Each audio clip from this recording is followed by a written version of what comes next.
the island of self-discovery and the dance of the gods.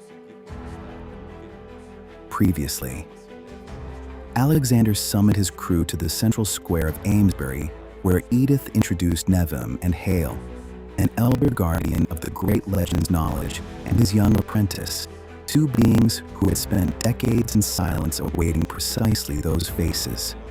After 3 days of ritual preparation during which the entire land of Amesbury offered itself as an offering, Alexander made the strategic and spiritual decision to depart with the Alethea alone, leaving the oasis of moonlight as a gift to the village. And in that choice, a wisdom was revealed that had not been learned but received. On the shore, ancestral instruments that should no longer exist forged a symphony capable of dissolving the veils between worlds. When Edith raised her voice and cried out, "Excalibur!" Alexander and Helena were consumed by visions that were not dreams. They were memories of lives they had never lived, yet carry within their blood. The trance that followed lasted 3 days and 3 nights. And at the 4th dawn, Thule revealed itself on the horizon, not as a mirage, but as land with a capital L, an island that exists on a plane slightly displaced from common reality, waiting for millennia for these exact navigators. In this new episode, we will discover together how the rowboat will touch the silver sands of Thule, and that touch will be more than physical. Alexander will be the first to step onto soil that has waited millennia for those exact feet, and what he feels in doing so will have no name in any language he knows. Near the shore, a stream of crystalline waters that sing at frequencies the bones recognize before the ears can process them, will become the setting for a ritual meal where the tea from Massalia will connect past with present, south with north, the lives they were with the life they are about to begin. Nevim will recount the legend of the centenarian warrior who wielded Excalibur with unwavering honor before sealing it within the frozen springs of a deep grotto. And in his telling, each of those present will hear something different, something that belongs specifically to them. As the sun descends and stains the sky with colors that exist in no earthly palette, a song will rise from every direction at once, impossible to ignore because it does not arrive through the ears, but through a channel older than any sense. And when night falls abruptly and the sky erupts into aurora, they will discover that the lights are not a meteorological phenomenon. They are mirrors, and what they reflect back is what each of them has always been, but has never before had the conditions to see. The Sacred Landing. First steps on threshold ground. When the bow of the rowboat touched the silver sand of Thule, the sound was not the ordinary physical impact of wood against mineral grains. It was resonance. It did not travel through the air. It traveled through consciousness. Like a bell being struck in an adjacent dimension, a vibration that everyone felt not in their ears, but in their bones, in their viscera, in that deepest place of the soul where words never arrive, because the soul learns early that certain truths are destroyed by the very act of naming them. Alexander was the first to move, not out of hierarchy, not out of any imposition of leadership, but because he had arrived at the specific point in the journey where the body knows before the mind does, where the feet make decisions that only the knees confirm once the movement is already underway. He rose with the deliberateness of someone who understands that what he is about to do is irreversible, not urgent, not dramatically slow, but measured, as though each second of transition from boat to sand were a threshold that needed to be honored. He removed his boots at the last moment, an impulse he had not planned. Skin against sand, no barriers, no mediation. First, direct contact, as it should be. His feet sank slightly into a surface that was cold without being painful, a cold that does not assault, but awakens, that pulls consciousness from whatever torpor the journey may have created and installs it completely in the present moment, in this moment, on this soil, in this reality that does not obey the laws Alexander had spent his life learning to navigate. And then the sensation that has no name arrived, not religious ecstasy, not the romantic recognition of an exotic place, but something that preceded every category language has ever created to organize experience. It was like returning to a home that no conscious memory had recorded, yet that the blood knew with the precision of things inscribed before there was a mind to register them. His knees nearly failed, not from weakness, but from the specific impact of overwhelming gratitude mingled with the weight of a responsibility that had not been chosen, yet had arrived nonetheless, with the inevitability of things woven before the birth of those who must carry them. He breathed deeply, the frozen air burning his lungs with that particular burn that is not injury but awakening, as though the oxygen in that place did something beyond oxygenating the blood.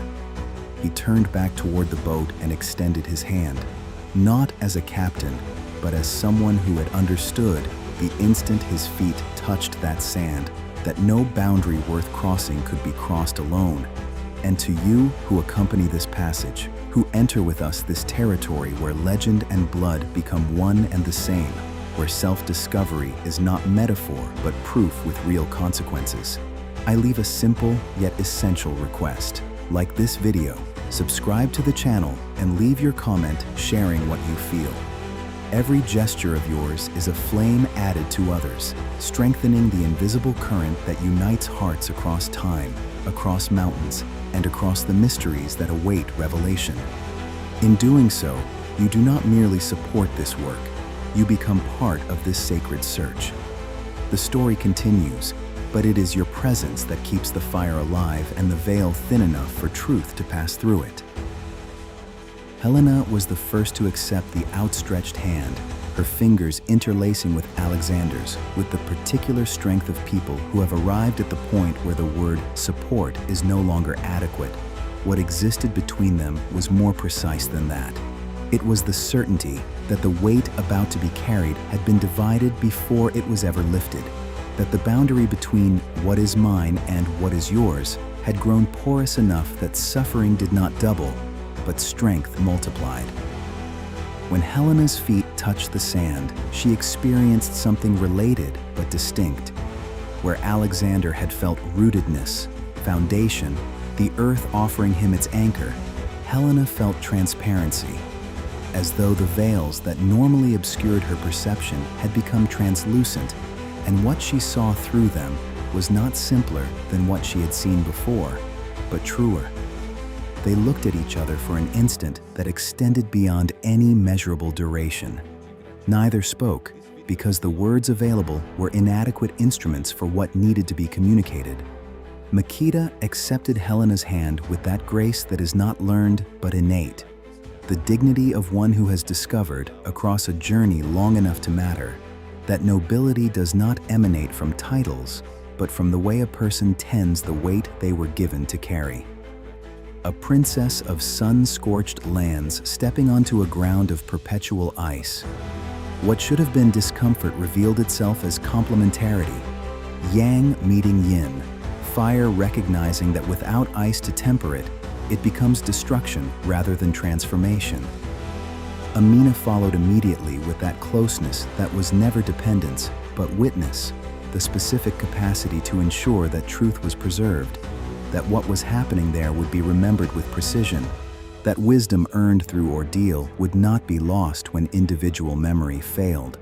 Sostrato leaped with the agility of decades on a rolling deck, but even he, the most pragmatic of them all, the most suspicious of anything that smacked of excess mysticism, felt something different in that sand that he could not name, and that, for once, very rarely, he did not attempt to name.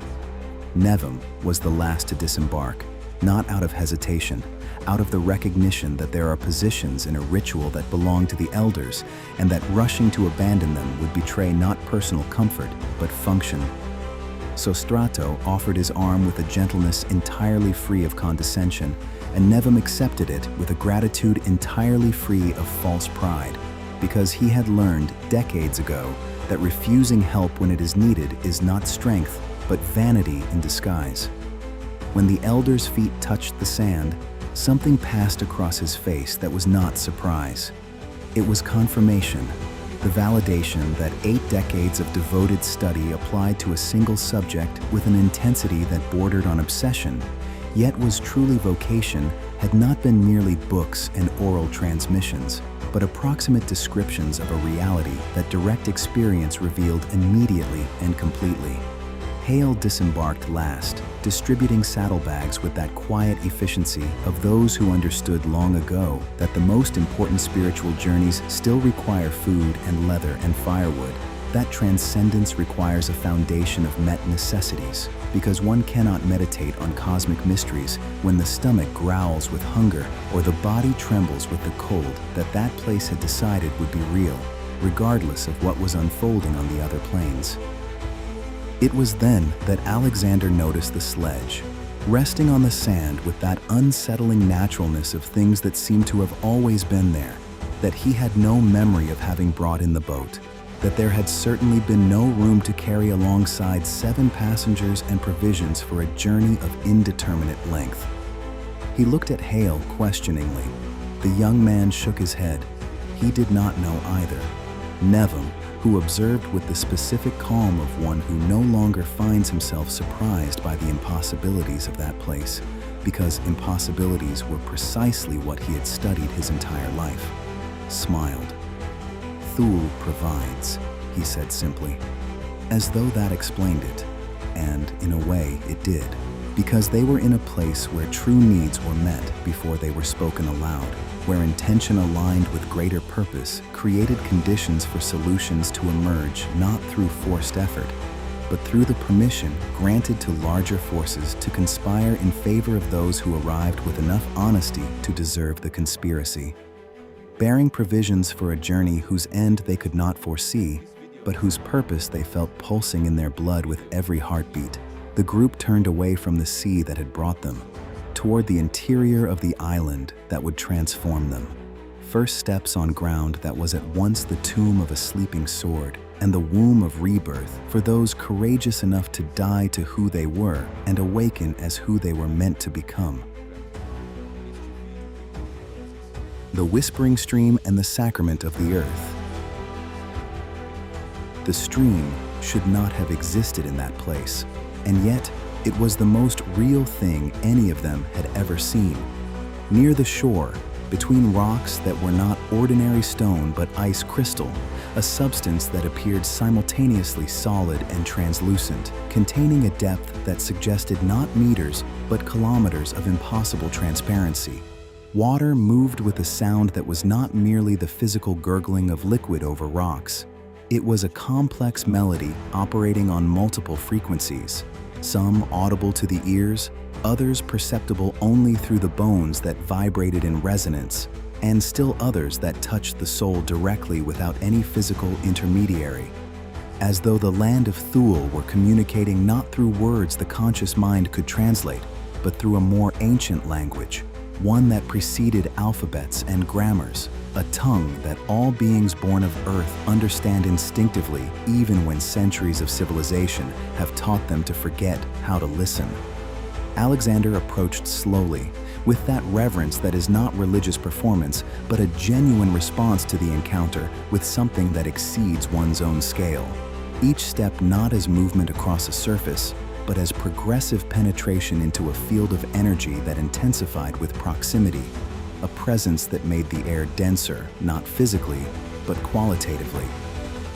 He knelt beside the stream, indifferent to the cold that should have frozen his knees through the fabric, not because the temperature was any different from what a thermometer would have indicated, but because his body had begun operating under different parameters, its cells adjusting to an environment where physical laws were suggestions rather than absolute mandates. He cupped his hands, collected water that was cold enough to hurt with that particular pain of extreme frost burns, not injury, but awakening, a shock that wrenched consciousness from any torpor and installed it with gentle violence in the present moment. He brought the water to his lips, and flavor erupted across his tongue, not as ordinary taste, but as liquid revelation, distilled purity, the essence of everything water can be when uncontaminated by physical sediment or the impure intentions of those who touch it. It was like drinking the crystallized memory of snowfalls that had descended centuries before, flakes that had accumulated in layers upon layers until compressed into ice, then melted slowly through rocks that filtered not only material impurities but energetic residue, emerging at last as something approaching the Platonic ideal. Water as concept made manifest in a form that could be ingested, internalized, made part of whoever drank it. He turned to the group, which observed with that mixture of curiosity and anticipation that is the particular emotion of those who sense they are standing before something about to become larger than it already appears. "Here," said Alexander, with a voice carrying a certainty that did not come from rational deliberation, but from visceral knowledge that transcended articulated thought, as though the words were being dictated by an external source, or perhaps by ancestral wisdom activated through contact with the soil where forebears had once walked. "We will prepare the meal, not merely out of physical hunger, but out of the ritual necessity of communing with the earth through the act of eating, of transforming sustenance into a sacrament that seals a covenant between the visitors and the place they have come to visit." Helena understood immediately. She always understood when Alexander spoke from that deep place where intuition dwelled, where words were only the surface of something far vaster being communicated by means that language could never fully map. She nodded with the lightness of one who confirms what the body has already accepted before the mind has finished processing. Alexander opened the saddlebag that Hale handed him, his fingers finding a cloth envelope he recognized by touch before seeing it. The herbs from Massalia. The tea he and Helena had shared at the crucial moments of their lives. When he had asked for her hand, his nervousness manifesting in the cups that clinked softly against their saucers with that particular tenderness of gestures that reveal what is being concealed. On the night before the departure from Massalia, when the future spread before them like an uncharted ocean, exciting and frightening in equal measure, a vastness that contained infinite possibilities, including many forms of failure. After the storm that had nearly sunk the Aletheia, when the confirmation of survival demanded silent celebration, a simple ritual reaffirming that they were still alive, still together, still capable of savoring what storms attempt to tear away. He held the envelope in both hands and closed his eyes. For a moment, he simply was. Helena watched Alexander with the eyes that had learned, over the course of the journey, to see not only the surface, but the interior layers of people.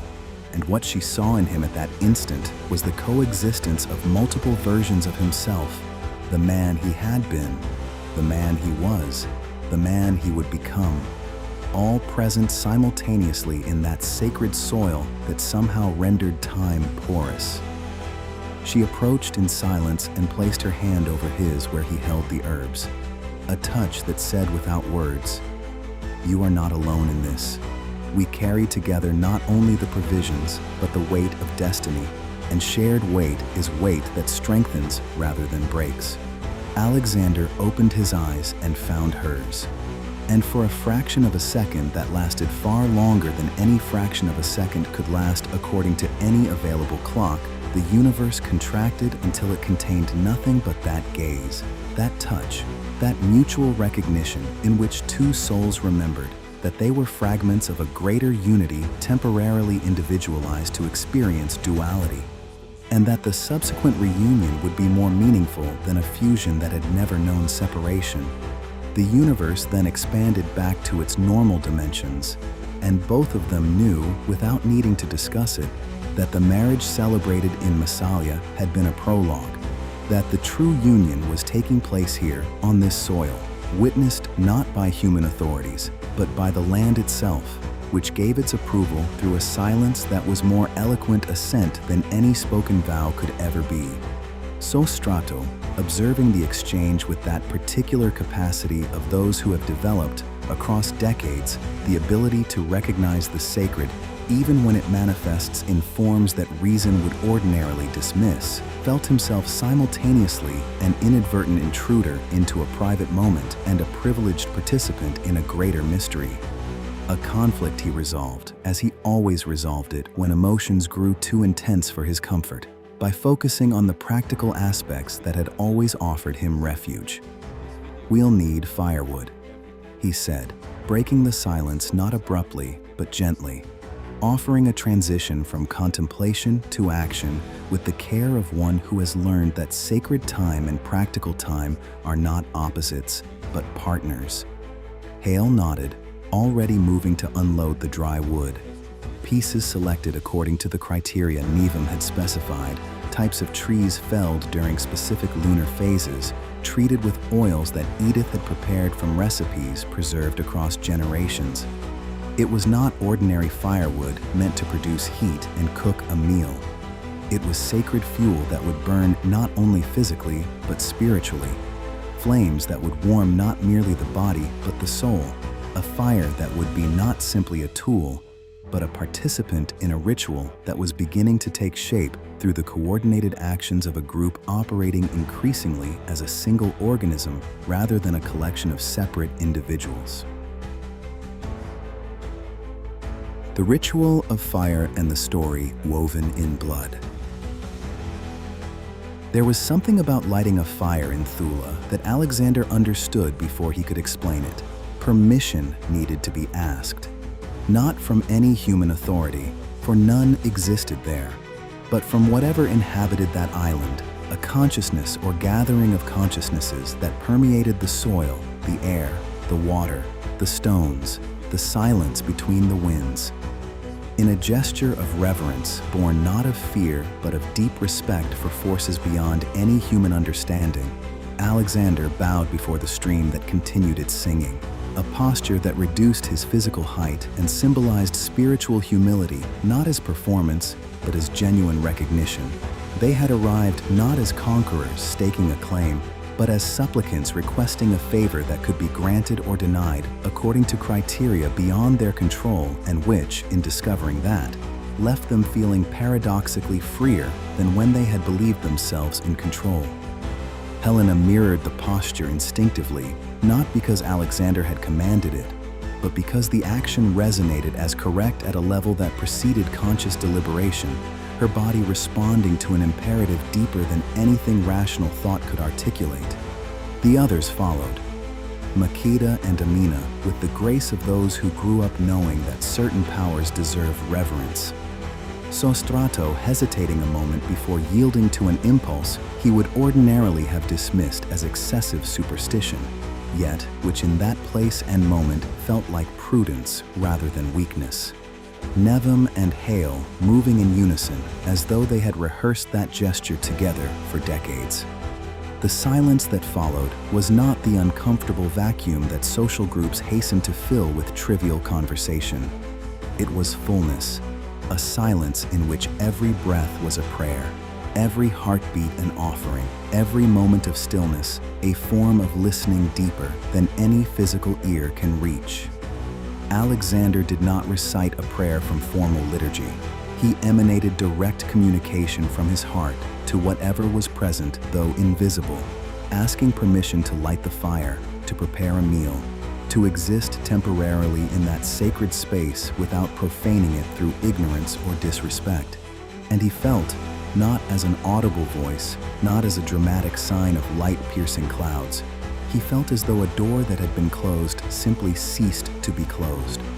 A certainty that established itself in consciousness not through any channel that reason monitors, but through an older channel, the one that intuition recognizes as trustworthy when it has been calibrated across years of attention to the whispers the world emits constantly and that most people ignore because they are too quiet for ears accustomed to clamor.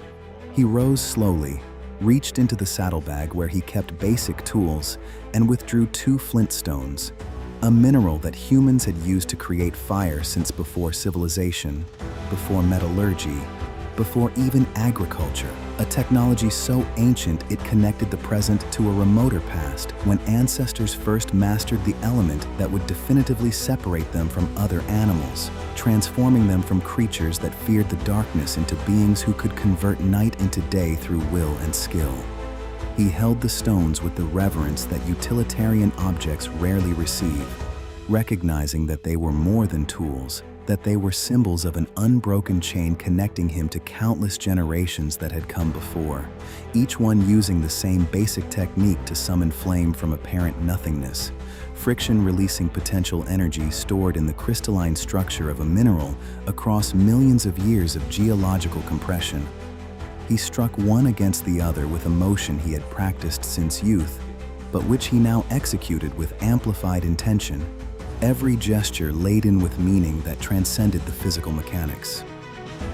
Sparks leaped, fragments of flint heated by friction to incandescence, miniature falling stars, domestic meteors descending from his hands rather than the sky. Some died immediately upon contact with the frozen air. Others found the material Hale had prepared, dry straw, kindling arranged in the pattern Navum had taught, a structure designed to facilitate ignition through adequate airflow while maintaining concentrated heat long enough for combustion to take hold. A spark found the straw, and for a moment, nothing happened. That suspended interval where the outcome remained uncertain, where the fire could be born or fail depending on variables too numerous to be fully controlled, only facilitated. Alexander blew gently, not trying to force it, but encouraging, offering oxygen as one offers support, with care, with respect for the autonomy of the process, without the arrogance of one who believes his presence alone is sufficient to replace the effort of whatever is still growing. The ember emerged first, a point of incandescence expanding gradually.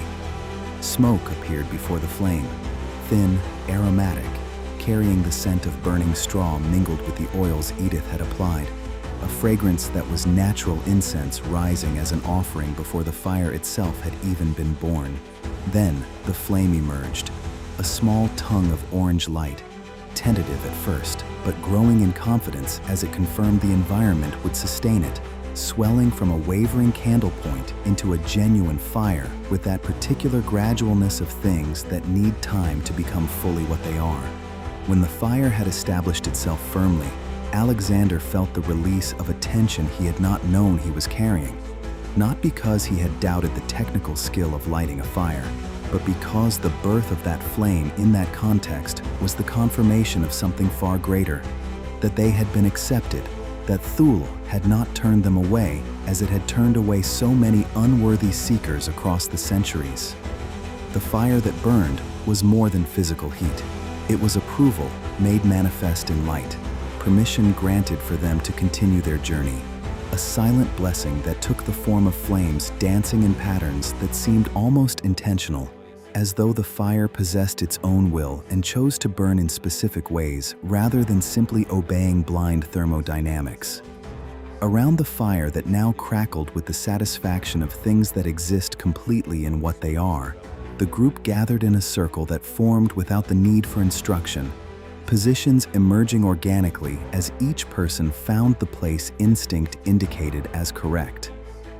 Makeda and Amina insisted on helping Helena prepare the meal, not out of obligation to social roles, but out of the shared recognition that preparing food is a form of everyday magic rarely acknowledged as such, alchemy that transforms separate ingredients into shared nourishment, a creative act that sustains life and therefore participates in the fundamental mystery of existence.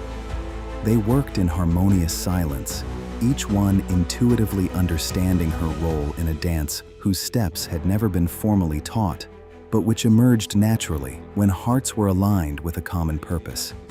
Helena seasoned the meat while whispering intentions over the food, that it might strengthen not only muscles but spirits, that it might warm not only bodies but souls, that it might prepare them not only for the physical exertions ahead, but for the interior transformations that Thule would demand before revealing the secrets it had guarded for millennia in grottos of ice crystal where time flowed differently and where the sword did not wait passively but actively, judging the worthiness of all who drew near. The tea of memories and the weight of converging lineages. The aroma arrived before anyone had formed the thought that they recognized it. While the meat roasted over the fire, casting smells that awakened a hunger transcending biological necessity and becoming a desire for communion, for transforming the physiological act of nourishment into a social sacrament that unites through the shared vulnerability of acknowledging that everyone depends on food and therefore on the earth that produces it. Alexander prepared the tea with the herbs from Massalia. Water from the stream was collected and suspended over the flames until it boiled, bubbles ascending through the transparent liquid like small worlds being born and dying in accelerated cycles, each one existing briefly before bursting at the surface, releasing steam that rose in spirals that seemed to dance with their own intention rather than merely following thermal convection. When the temperature reached that specific point that is not violent boiling, which would have destroyed the delicacy of the herbs, but the gentle heat that draws out essences without brutalizing them, Alexander added the dried leaves. They expanded on contact with the moisture, releasing pigments that transformed the clear water into a golden green liquid, and the aroma that emanated was a sensory portal that bypasses intellectual mediation entirely and travels directly to the limbic system, where emotions and memories reside intertwined and inseparable, each one being also the other. Helena recognized the aroma before she saw Alexander preparing it, the sense of smell being the most primitive and therefore the most directly connected to the place where memories are not files, but experiences the body continues to live. It was the tea of the morning Alexander asked for her hand, his nervousness manifesting in cups that clinked softly against their saucers with the particular tenderness of involuntary gestures that reveal precisely what is being concealed. The tea of the night before the departure from Massalia, when the future was an uncharted ocean that could contain anything, including many forms of failure and loss, and both had drunk in a silence that was better than any speech of encouragement they could have given. The tea after the storm that had nearly sunk the Aletheia, when confirmed survival demanded a celebration that was honest, a simple ritual reaffirming that they were still living bodies in the world, still together, still capable of savoring what storms attempt to tear away. Each sip would be not merely the ingestion of a liquid, it would be the activation of condensed memories, the past becoming present through the biochemistry of plants that the human brain had learned across years to associate with specific states of consciousness and feeling. When the tea was served in improvised cups and the first sip touched their tongues, what arrived was not a beverage, it was liquid communion with the land itself. The essence of Thule, for the water came from the stream that flowed through the island's rocks, mingled with the essence of Massalia, for the herbs had grown in Mediterranean soil under a sun that never knew true winter, creating a fusion that was the perfect symbol of the entire journey. South and north in contact, warmth and cold, discovering that they were not absolute opposites, but necessary complementarities, each one incomplete without the other. Alexander and Helena drank simultaneously, eyes meeting over the rims of their cups, and for a moment they were not merely two individuals. They were representatives of something that exceeded them, lineages converging, histories intertwining, destinies woven across generations finally drawing near to fulfillment, or at least to a sincere attempt to fulfill what others had initiated but not completed, passing responsibility forward with the hope that eventually someone would succeed where predecessors had failed, that someone was them, and the weight of it arrived with the meal. The story that had brought them to Thule had not begun with them, a truth both had understood intellectually for years, but which only now, seated on that impossible shore drinking tea that tasted simultaneously familiar and alien, penetrated completely into their consciousness, not as information, but as lived knowledge, embodied, something the body experiences rather than files away. It stretched back through easily documented decades, centuries recorded in fragments, and possibly millennia, lost in the mists of collective memory where fact and myth had blended until they became indistinguishable, yet no less true for that indistinguishability, because myth is often the only form that survives long enough to preserve what was real after more precise records have long since rotted away. They did not know exactly when the search had begun. They did not know with certainty who the first seekers of their specific lineages had been. Genealogies preserved some names, but many had been lost when documents burned or when oral memory was transmitted to generations that did not value the past enough to faithfully reproduce what they had received. But one certainty had crystallized through Edith's revelations in Amesbury and through Needham's decades of study devoted to a single subject with an intensity that bordered on obsession, yet was truly vocation, a calling that, once accepted, makes abandonment impossible without the feeling that some essential part of oneself has been betrayed. Their families had not sought Excalibur out of greed or the desire for personal power. They had sought it because they understood, at a level that transcended reason and inhabited the territory of faith informed by ancestral experience accumulated across generations of observing patterns, testing hypotheses, and refining understanding, that the sword was more than a physical weapon forged in metal and fire. It was an instrument of balance, a force that compensated when imbalance threatened to destroy what generations had built through accumulated effort, simultaneously symbol and tool, an object that was also a subject endowed with something resembling will, and for all practical purposes, the distinction between the two had become irrelevant.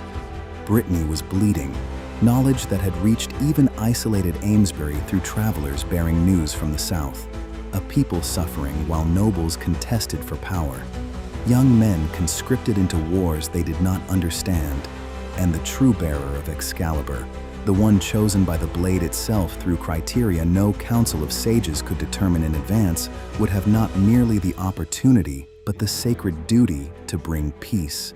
Not through the tyranny that replaces chaos with oppression, but through example that inspired the voluntary recognition of legitimacy. A leader who reigned because he had earned trust, not because he possessed sufficient military force to impose his will.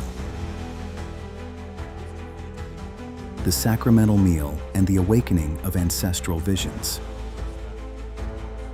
The meal was consumed in a reverence that transformed eating into a sacred act. And when it ended, the world had shifted slightly, in a way that would only be understood afterward. The connection with the island that everyone felt after the meal was not gradual. It was amplification, as though the act of eating on that soil had opened channels that before had been only partially ajar. A subtle but undeniable vibration moved through their bodies like a low-intensity electrical current, tingling at the extremities, warmth at the center of the chest despite the frozen air, a mental clarity that seemed to polish perception until previously ignored details shone with newly revealed significance. But for Alexander and Helena, the sensation was qualitatively different, an intensity amplified beyond what the others experienced, not through any inherent superiority, but through that specific resonance between the blood they carried and the soil on which they sat, frequencies combining in a harmony that amplified the signal until it became impossible to ignore. It was as though they were not visiting Thule as travelers observing the beauty of an exotic place. It was as though it belonged to them in some fundamental way, as though they were returning after a long absence rather than arriving for the first time. Visions began to filter through both their consciousnesses with the particular quality of memories that arrive not from above, but from below, not as thoughts the mind produces, but as recollections the body holds, information stored not in neurons that die with the individual, but in a code that persists across generations, a record of experiences significant enough to leave molecular impressions transmissible to descendants. Alexander saw routes through a landscape he had never physically explored, paths winding between ice formations he recognized despite seeing them for the first time, as though a map had been inscribed into his neurological structure awaiting the right moment to reveal itself. He saw not only geography, but decision points, places where choices would need to be made between paths that appeared equally valid yet led to drastically different destinations, crossroads that tested not merely navigation, but discernment, the ability to sense which direction aligned with greater purpose rather than simply conducting him toward the apparent objective most quickly. Helena experienced a related but distinct phenomenon. Where Alexander saw spatial routes, she heard fragments of a song that Tiphys had sung during her childhood, a melody her mother had never fully explained, saying only, "One day you will understand when the moment comes." A promise that had seemed vague at the time, but which now revealed itself as intentional preparation, seeds planted in the fertile soil of a young mind to germinate decades later when the right conditions finally took hold. Words that had been enigmas became clear instructions, not literal instructions, but orientations operating at a deeper level, teaching not what to do, but how to be, cultivating a state of consciousness that would allow solutions to emerge organically rather than being imposed through forced effort. The song spoke of swords that choose, of ice that preserves, of fire that tests, of water that purifies, of earth that sustains, of air that carries, the elements not as blind forces, but as conscious participants in a greater drama in which humans were important actors, though not the only ones, sharing the stage with intelligences inhabiting non-human forms. They did not understand everything instantaneously. Revelation was not a complete download like a digital file transferring in seconds, but a gradual process more akin to a dawn that illuminates a landscape progressively, first revealing general contours, then larger details, finally the subtle nuances as the light intensified until reaching fullness. Knowledge arrived in waves that would reveal themselves completely only as they advanced through Thule, each physical step corresponding to a step in the interior journey of understanding, the external geography mirroring the inner territory they needed to map in order to reach a destination that was as much a state of being as it was a place. But the general direction had crystallized. North of north, deeper into the heart of the island where the oldest secrets waited, guarded not only by ice and distance, but by barriers operating in dimensions that conventional maps did not record, regions accessible only to those who had developed perceptions extending beyond the 5 physical senses. Nevim watched the transformation of Alexander and Helena with the particular satisfaction of a teacher who sees students finally grasp a lesson that years of study have attempted to transmit through words and texts, but which only direct experience can truly teach. The difference between knowing about swimming from reading books and plunging into water and feeling the buoyancy, the resistance, the temperature, everything that theory describes but which the body must experience for knowledge to become complete. The elder had studied Thule for 8 decades through secondary sources. To see theory confirming itself through the experience of his pupils was a validation that warmed the heart in ways no physical fire ever could. A satisfaction that transcended ego and became the genuine joy of witnessing truth revealing itself in real time through visible transformations in the faces of young people who had trusted his teachings enough to risk their lives on a journey based on maps that had never been fully verified. He cleared his throat gently. "If you will permit me," he said, with a courtesy that was not empty formality, but genuine respect for the autonomy of listeners who could choose to pay attention or not. "I would like to share a legend, not entertainment intended to pass the time, but crucial instruction disguised as narrative. A teaching that the ancestors understood was best transmitted through stories that touch the heart rather than sermons that address only the intellect." Everyone turned toward the elder, with genuine interest, not polite, but real, because they had learned through the journey that every word from Nevim carried the weight of decades of study. The legend of the nameless warrior and the sacred ceiling. There was a reason the warrior's name had been lost, and Nevim, in narrating the legend, took care to leave that reason intact. The legend spoke of a warrior whose name had been lost, or deliberately erased, an ambiguity the elder maintained intentionally rather than resolving through speculation. because by becoming legend rather than verifiable biography, the figure could inspire without generating the personality cults that frequently corrupt the legacies of the great when admirers fix upon the historical individual rather than the principles he exemplified. This warrior wielded Excalibur with an honor that never wavered even before temptations that would have broken lesser men.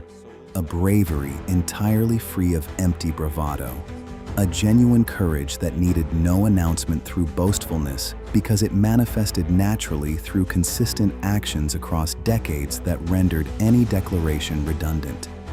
He prevailed not in hundreds, but in thousands of conflicts, a number that might seem exaggerated, yet made sense when one considered that in an era of unending chaos, where kingdoms fragmented constantly and disputes erupted like fires in dry forest, a man of principle who refused to bow to tyrants inevitably faced constant challenges from forces that saw his integrity as a threat to their authority, which was based on force rather than legitimacy. With the passage of decades, for the warrior lived a long life even by the standards of an era when few reached 50, the body aged as every mortal body must. His hair whitened, his skin creased with the particular honesty of faces that have not fled from the expressions that mark them. Decades of smiles and scowls leaving furrows that mapped character rather than merely age. His bones grew more fragile, and joints that had moved fluidly in youth now demanded more than they had before giving what was asked of them. Yet his strength did not diminish in proportion to his physical aging. A paradox that witnesses swore to, but that no one could explain satisfactorily. As though Excalibur sustained its bearer not only through superior sharpness or perfectly balanced weight, but through something that flowed from the blade into whoever wielded it worthily, an energy that compensated for biological decline and maintained capacity far beyond what chronological age would suggest possible. It was the sword sustaining its bearer because the bearer sustained it with dignity. A reciprocal relationship, not a unilateral dependence. Where there was diplomatic discord threatening to erupt into genocidal war, and there was much of it, for it was an era of transition in which old certainties were crumbling before new ones had yet established themselves. There the warrior would arrive, bringing conciliation not through intimidation or veiled threats, but through a presence that inspired trust even in adversaries, an aura of integrity so solid that even enemies recognized that his promises could be trusted absolutely. His words cut through the hollow rhetoric that diplomats so often use to obscure inconvenient truths, reaching the essence of disputes that the parties had lost sight of while entrenching themselves in positions they defended on principle rather than out of genuine interest. Under his mediation, lasting agreements were built not upon forced concessions that one side would resent forever, but upon mutual understandings that cooperation served everyone better than conflict.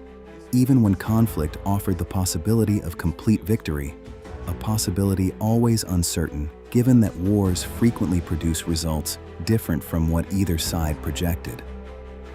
Strong, lucid, and carrying more than 100 years of accumulated experience that had transformed wisdom into second nature, the warrior finally understood through a portent that only true bearers receive, not an audible voice, but a certainty that established itself in consciousness with a force that could not be denied, that Excalibur needed to rest. Not because it was tired or damaged, for the blade remained as sharp as on the day it had been forged, but because he perceived in the eyes of companions and allies a growing covetousness, healthy admiration gradually transforming into corrosive envy, respect degrading into the desire to possess what they saw as a source of power rather than a symbol of responsibility. He understood that after his death, which he sensed approaching not through sudden weakness, but through the completion of a natural cycle, the feeling of a task fulfilled and well-earned rest drawing near, Excalibur would be contested. Generations would fight over its possession, and a weapon forged to bring peace would become the catalyst for countless wars. A bitter irony he refused to allow, even if prevention required the personal sacrifice of never passing the sword forward as the legacy he had originally intended. Therefore, on an afternoon before sunset, when golden light bathed the world with that melancholic beauty that always accompanies the endings of days, of seasons, of lives, he walked into a region of Thule that was still joined to continental Brittany before the geological catastrophe that would come to separate the two. He found the grotto where he had been accustomed to bathe when he needed to renew his strength after conflicts. A place where water emerged from the depths of the earth carrying a mineralization that healed physical wounds and calmed mental disturbances. A spring that was as much metaphysical as physical. A portal where worlds touched and the properties of both mingled, creating phenomena that defied materialist explanations yet functioned consistently when approached with reverence.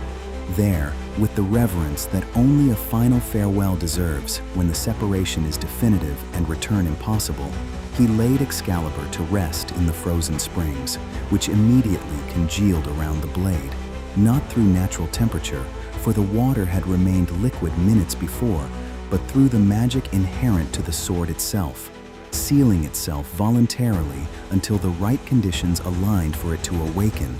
The ice becoming not a prison imposed from without, but a chosen cocoon of protection during a period of necessary dormancy.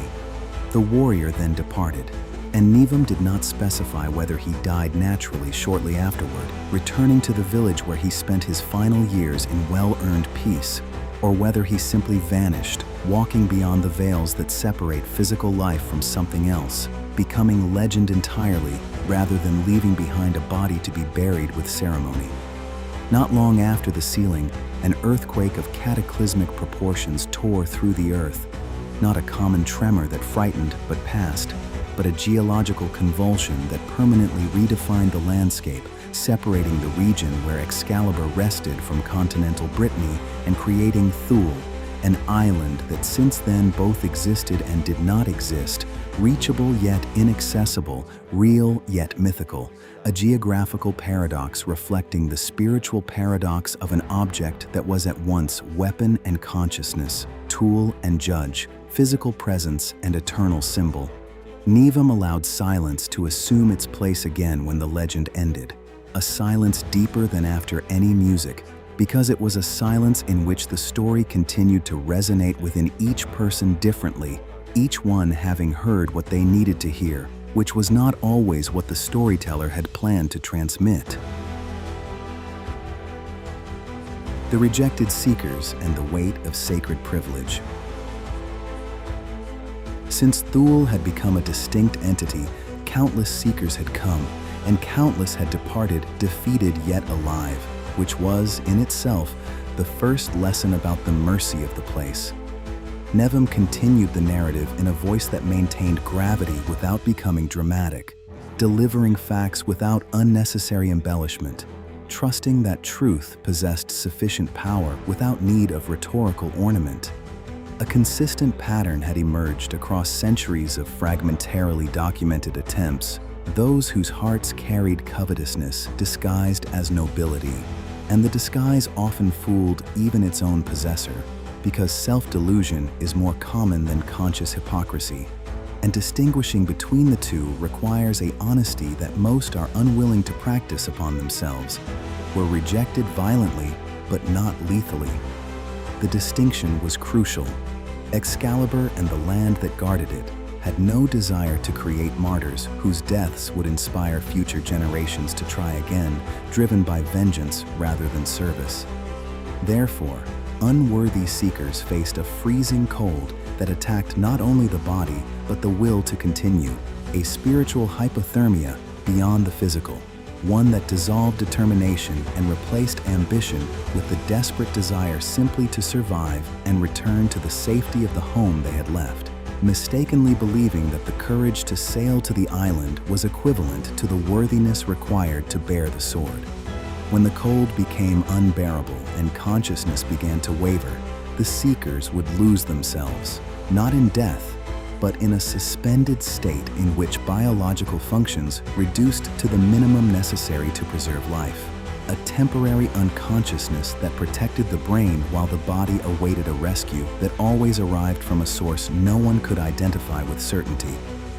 Sometime later, hours, days, impossible to determine since time flowed strangely in Thule, clocks accelerating or decelerating according to the observer's state of consciousness rather than maintaining the constant rhythm that Newtonian physics assumed as absolute. They would wake on the shoreline, sometimes in the very boat they had anchored miles away. A translocation that defied explanation by any known physical means. With no clear memory of how they had come to be there, a gap that could have been trauma-induced amnesia or the intentional erasure of information that ought not be revealed to the uninitiated, but carrying one absolute certainty.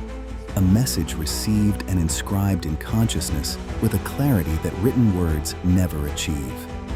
Go away. You are not yet worthy.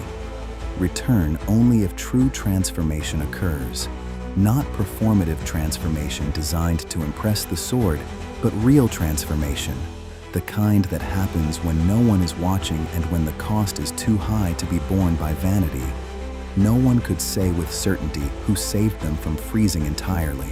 Speculation was plentiful, but verification was impossible given that the phenomenon occurred while witnesses were unconscious. Perhaps it was the ancient warrior still wandering as a spectral guardian, loyal beyond death to the mission of protecting Excalibur and ensuring that only the worthy drew near, a post-mortem existence sustained not by selfish attachment to life, but by a duty that transcended the limits of the body and continued even after the physical form had dissolved.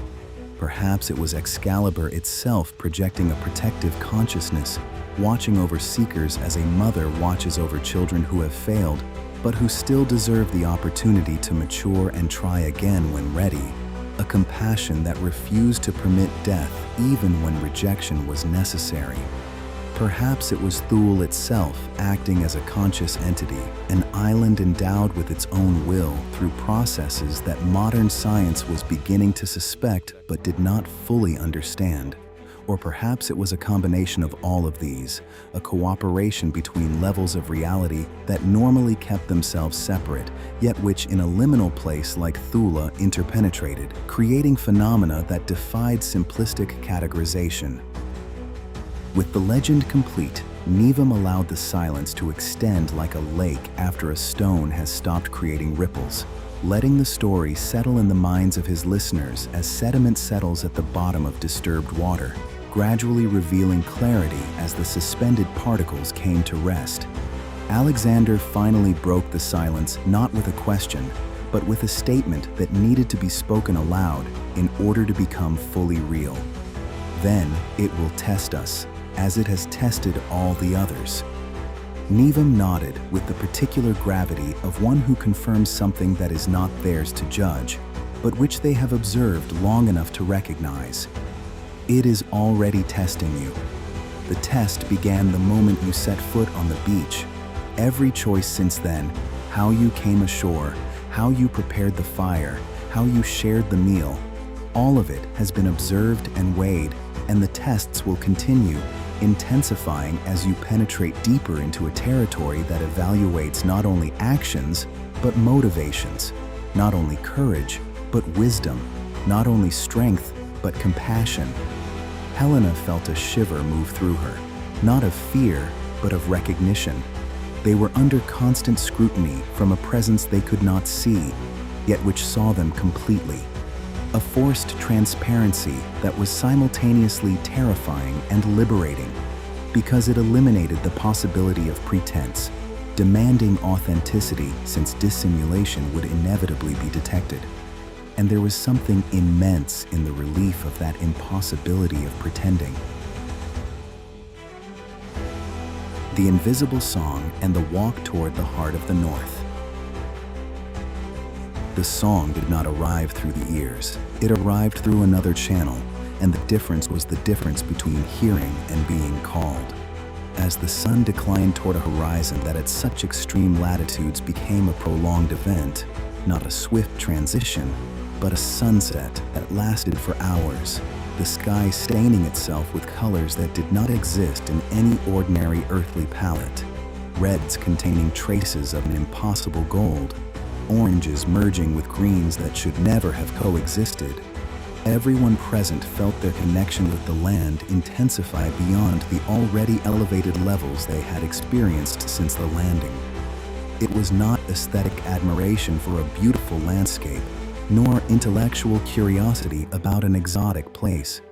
It was the temporary fusion of individual consciousnesses with a greater consciousness that permeated the island, as though Thule were offering not an externally imposed test, but an invitation to partially dissolve the ego boundaries that are normally kept under rigid defense, to experience reality through an expanded perspective in which the distinction between subject and object, between observer and observed, between self and other, became fluid rather than absolute. Alexander felt the ground beneath his feet, not as a surface upon which he stood, maintaining a clear separation between body and earth, but as an extension of his own body, invisible roots penetrating the soil and connecting him to the myriad lives that had walked there before. Not only human lives, but every form of consciousness that Thule had sheltered across the ages. Animals that migrated following instincts inscribed in their genetics, birds that landed briefly during transcontinental flights, plants that germinated in the cracks of rocks, transforming mineral into organic through photosynthetic alchemy, even minerals slowly transforming through tectonic pressures and cycles of freezing and thaw, all of them participating in a greater dance of existence in which each form contributed to the total pattern even when the individuals did not understand the roles they were playing. Helena perceived vibrations that preceded sound, intentions forming before manifesting as acoustic waves, patterns that organized apparent chaos into a hidden order revealed only to those who learned to see through the veils that ordinary perception kept closed for safety. Makeda saw colors that physical eyes should not have been able to capture, an expanded spectrum revealing dimensions of reality normally invisible, ultraviolet and infrared becoming accessible not through instruments, but through a perceptual openness that Thule facilitated in those who arrived with genuine receptivity. Amina felt temperatures not as measurable heat or cold, but as emotional states of the land itself. The jubilation of springs bubbling and releasing waters imprisoned for centuries. The melancholy of rocks that had witnessed millennia and carried the memory of everything that had ever occurred upon them. The anxiety of winds bearing portents of changes yet to come, whose forms remained indeterminate, but whose approach was certain. Sostrato, Nevum, and Hail each experienced their own variations of the amplified connection, each according to temperament and prior preparation. Not a hierarchy of more or less connected, but a diversity of forms through which a single reality manifested to different perceptions, each one capturing an aspect the others missed, a necessary complementarity so that the group could apprehend a totality that no individual alone could have grasped. Then the song arose, and it was impossible to know from which direction, because it came from all of them simultaneously, and perhaps also from a dimension orthogonal to the three familiar spatial ones, as though the earth itself, and the air, and the water, and even the silence between sounds were all singing in unison. It was not music with an easily whistled melody and a rhythm countable in standard measures. It was a frequency operating at a subliminal level, penetrating consciousness through channels that reason did not monitor because it did not know they existed, perceptual backdoors that shamans had learned to access, but which most people kept closed without knowing it. It invited rather than commanded, free will preserved because the choice to follow or ignore remained theoretically possible, yet the seduction was so complete that resistance became practically impossible for anyone who possessed even a fragment of sincerity in their searching. It drew them through a beauty that promised revelations beyond the capacity of language to transmit, an ecstasy that would make all the sufferings of the journey worthwhile in retrospect. A knowledge that would transform their understanding of reality so fundamentally that return to former ignorance would be impossible even if desired.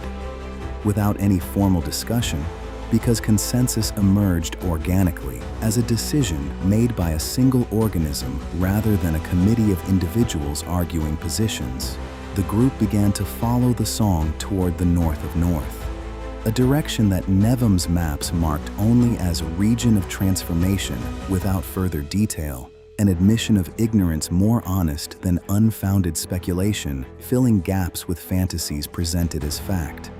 They walked not with the frantic urgency of haste, but with the steady determination of those who understand that speed is not what matters when the destination is the kind that recognizes who arrives before recognizing how they arrived. Their feet found the path even when freshly fallen snow should have obscured the trail, turning navigation into dangerous guesswork, as though Thule were guiding through subtle synchronicities. A stone positioned in a way that naturally suggested the right direction, a shadow falling at an angle that indicated the next landmark when all other angles were equally plausible, the wind blowing in a way that gently pushed them toward their intended destination rather than against it. The sledge glided over the snow with an unnatural ease, with almost no resistance, as though even inanimate objects had been informed that the group needed to reach where they needed to reach, and that unnecessary delay served nothing in the drama that was unfolding. The abrupt night and the explosion of the dance of the gods. The night did not arrive. The night was imposed, not gradually, as would be natural even at extreme latitudes where the transitions between day and night extend across hours of twilight that seem suspended between states, but abruptly with the decisiveness of someone throwing a switch. Day replaced by a darkness so complete that at first they could not see their own hands before their faces even when pressed against their noses. For a moment, there was incipient panic, the primitive instinct activated by sudden blindness in an unfamiliar and potentially hostile environment, that specific fear the primate brain has never fully overcome because for most of human evolutionary history, sudden darkness meant predator. But Nevum whispered words that calmed with the precision of those chosen for exactly that function. Do not fear the darkness. It is the necessary womb before birth, the dissolution that precedes reconstitution in superior form, the symbolic death that allows rebirth into transformed identity. Trust. And they trusted, not because they fully understood the mechanisms or the guarantees of safety, but because they had come too far to retreat before a temporary discomfort that was likely a test rather than a genuine threat, given the pattern Nevum had described of Thule rejecting the unworthy without killing them. They were preparing to rest, bodies demanding repose even when minds remained hyper-alert, as always happens when what is coming is sufficiently important that no layer of consciousness allows itself complete absence. They were unfolding the hides that Hale had distributed, feeding the fire with the same reverence Alexander had demonstrated when lighting it, recognizing that every fire is a birth deserving respect rather than something to be taken for granted simply because the technique has become familiar.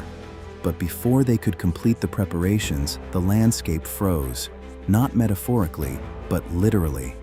Everything containing moisture transformed instantaneously into ice with a sound that was a trillion crystals forming simultaneously, a musical tinkling that was also an announcement. There was no going back. What was coming had begun, and it had begun now, in this instant, regardless of whatever preparations they were or were not making. And then the sky exploded. Not slowly, not gradually, not with the courtesy of a phenomenon that requests your attention. It exploded with the totality of something that does not care whether you are ready to receive it, that exists independently of consent because it exists on a scale that individual consent cannot reach to ratify or deny. The aurora borealis, not as a meteorological phenomenon explicable through the physics of charged particles interacting with the magnetosphere, but as the visible manifestation of something far greater, the dance of the gods as Nevim had named it, a cosmic choreography in which multiple colors intertwined and separated in patterns that appeared simultaneously random and meticulously planned. Chaos and order, not as opposites, but as complementary aspects of a single reality. Emerald green flowed like rivers across an inverted sky, luminous currents serpentining through the darkness like veins carrying not blood, but living light. Silver white cascaded like waterfalls that had decided to defy gravity, maintaining liquid quality while violating hydraulic law. Delicate rose floated like petals in the eternal dance of near falling.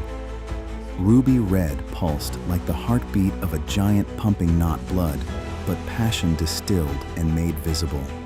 Sapphire blue undulated like an ocean suspended above instead of below. Amethyst purple spiraled in coils that hypnotized, inducing a light trance in which the boundaries between self and world began to dissolve. And gold, the gold that dominated the center of the spectacle, blazing with an intensity that should have blinded, yet which the eyes could contemplate without pain, as though the light operated according to different principles when it emanated from a sacred source rather than a profane one, radiated like a sun that did not burn but warmed the soul rather than the skin. A spiritual warmth that penetrated far more deeply than any physical fire could reach, a comfort that found the place inside every human being where the fear of not being enough sleeps curled around itself, waiting for exactly this kind of warmth to finally rest.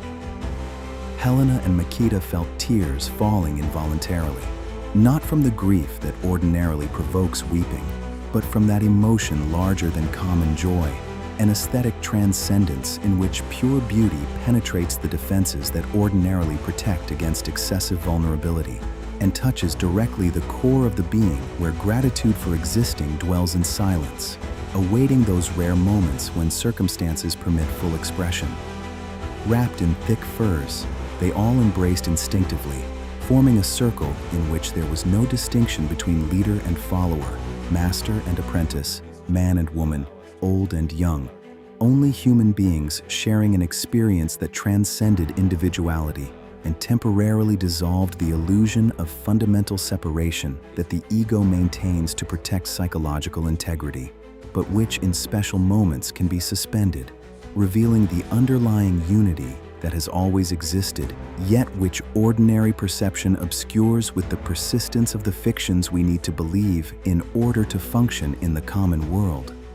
As they watched the dance continue, not for minutes, but for hours, time again losing its meaning as it frequently did in Thule, they began to perceive a hidden pattern, a message encoded in colors that was not random but directed. A communication from an intelligence that used the visual spectrum as an alphabet, constructing words not from letters but from tonalities and intensities and movements that when combined correctly transmitted meanings the rational mind struggled to translate, yet which intuition understood immediately. The brightest green pulsed whenever the collective attention turned toward Alexander, as though the light recognized something in him and responded, amplifying in a feedback loop in which his attention strengthened the manifestation, which in turn drew more attention, creating a mounting resonance. The gold intensified whenever the collective attention turned to the concept of Excalibur, as though the sword itself participated in the dance even while physically absent, sealed in the ice of an unknown grotto, projecting its essence across a distance and a material substance that posed no obstacle to a connection operating in dimensions where spatial proximity was irrelevant compared to spiritual affinity. The revealed colors and the silent awakening of potentials. The colors that the aurora displayed were not merely lights in the sky, they were mirrors, and mirrors show what has always been there. The others had colors too, a discovery that emerged gradually as they observed not only the spectacle itself, but how each one related differently to a manifestation that was both external and internal, A collective projection materialized through processes that defied materialist reductionism, yet operated consistently according to their own logic. Helena connected with a silver white that carried a purity free of naivety, not the innocence that is ignorant of evil, but the clarity that has seen the darkness and chose the light not out of ignorance, but out of discernment. Understanding that both coexist in every consciousness, but that focus determines which grows stronger in the inner garden, and that the water of attention is always too scarce to irrigate everything equally. Makeda resonated with a red that was not destructive rage, but passion tempered by wisdom, a fire that warms without consuming, a courage that is not the absence of fear, but action in spite of fear, recognized and accepted as the natural companion of any undertaking in which the outcome remains uncertain. Amina synchronized with the deep blue of oceans that guard mysteries where light never penetrates, yet where life persists in forms that have transformed apparent disadvantages into defining characteristics, the capacity to contain multitudes without losing oneself, to maintain integrity through a volume that would dilute others, yet which only demonstrated the vastness within. Sostrato vibrated in harmony with the purple of a loyalty that was not blind obedience, but a fidelity that was a consciously renewed choice even when easier alternatives presented themselves.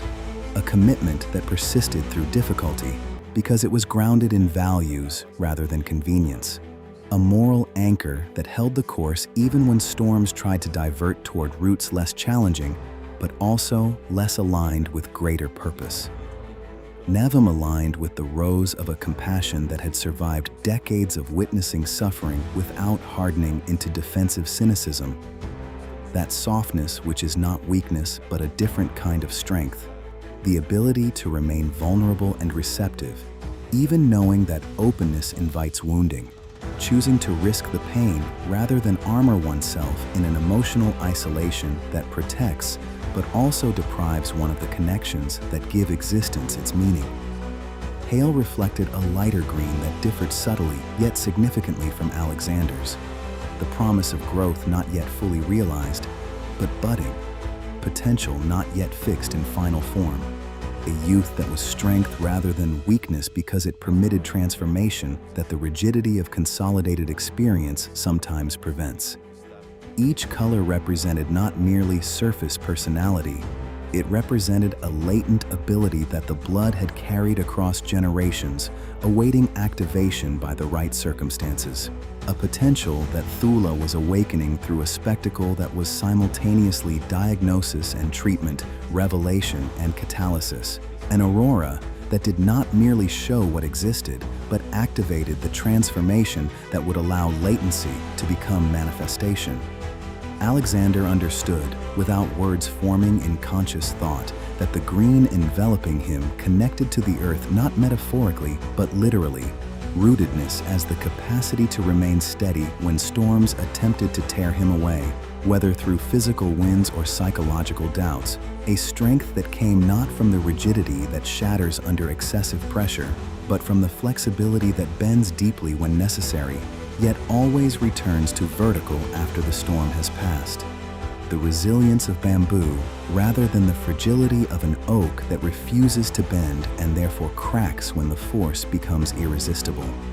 Helena perceived that the white caressing her granted clarity, not only cognitive but perceptual, the ability to see through the veils that obscure truth for most, a light that does not judge, because judgment requires the imposition of external values, but that reveals, allowing each person to judge themselves when confronted with the honest reflection that metaphysical mirrors offer to those with enough courage to look without looking away when the image reflected contains aspects they would prefer to deny. Makeda recognized the red as a courage distinguished from recklessness by its inclusion of discernment. A flame that burned away impurities through a heat that purified without consuming the essence. An alchemical process separating gold from dross through temperatures that tested but did not destroy what was truly valuable. Amina felt the blue as a depth measured not in meters, but in the capacity to hold paradoxes without the premature need to resolve them. An inner ocean vast enough to shelter apparent contradictions, keeping them in suspension until a superior synthesis emerged organically, rather than forcing artificial resolutions that satisfy surface logic yet betray the complexity of a reality that refuses to reduce itself to simplistic binaries. Sostrato accepted the purple as a constancy that was the opposite of stubbornness because it included tactical flexibility while maintaining strategic firmness. A navigator who adjusted the sails to the winds, yet never lost sight of the North Star that oriented the journey, even when clouds temporarily obscured it. Nevim embraced the rose as a wisdom that had not hardened into dogma through decades of study, a knowledge that remained questionable rather than transforming into arrogant certainty, an intellectual openness that recognized current understanding as always provisional, awaiting the additional evidence that would refine or revolutionize established paradigms. Hale welcomed the lighter green as an openness not merely of mind, but of existence, a plasticity that permitted adaptations that the rigidity of a consolidated identity makes difficult, a vessel not yet fixed in final form and therefore capable of transformation as needs revealed themselves. When the aurora finally diminished, not ceasing abruptly, but fading gradually like music that ends with a slow fade rather than a sudden stop, respecting the sensibilities of its observers rather than assaulting them with violent transition. The group remained embraced for a long while, no one wishing to be the first to break the connection that the moment had created, a union that transcended ordinary friendship or practical alliance and touched the deeper fraternity of souls that recognize one another across dimensions that do not depend on shared histories or common interests, but on a fundamental resonance that some call karma or destiny or simply meaningful synchronicity, and which, whatever name it is given, exists with the independence of things that need no naming to be real. Eventually, naturally, without command or spoken agreement, they separated, yet remained close, gathered around the fire that Hale had kept burning throughout the spectacle, with that quiet attentiveness of those who understand that practical work and sacred work are not opposites, but partners that need each other for anything truly important to happen. They did not speak immediately about what they had experienced. Some experiences require silent digestion before words can begin to approximate their meaning, a necessary gestation period for insights to integrate into consciousness rather than remaining disconnected memories that are filed but not processed. But the glances exchanged transmitted a shared recognition that something fundamental had changed within each of them, that they were no longer exactly who they had been when the sun had risen that morning, which seemed to belong to a different era, though chronologically separated by less than a single day.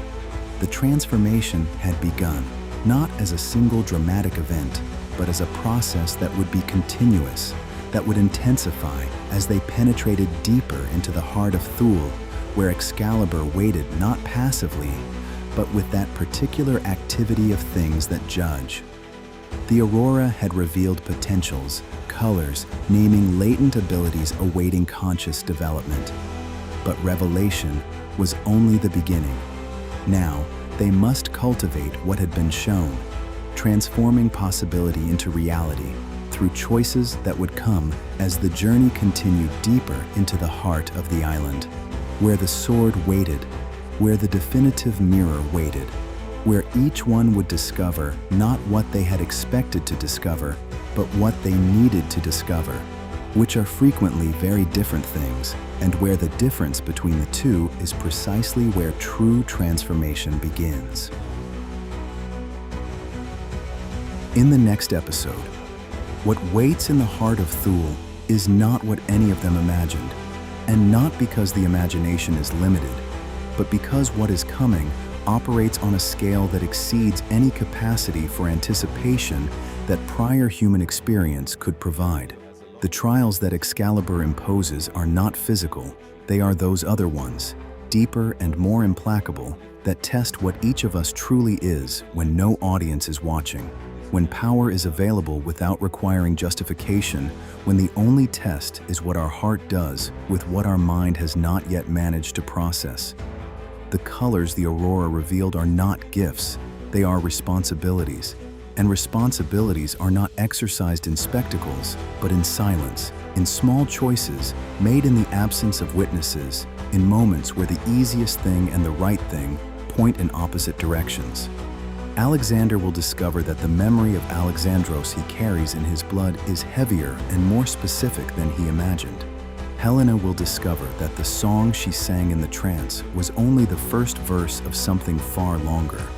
Makeda will discover why destiny brought her from so far away to a place that no map of her homeland knew. And Excalibur, which is not only a blade, but a consciousness, not only a weapon, but judgment made incarnate in metal, will awaken, not to receive who has arrived, but to reveal who has truly arrived.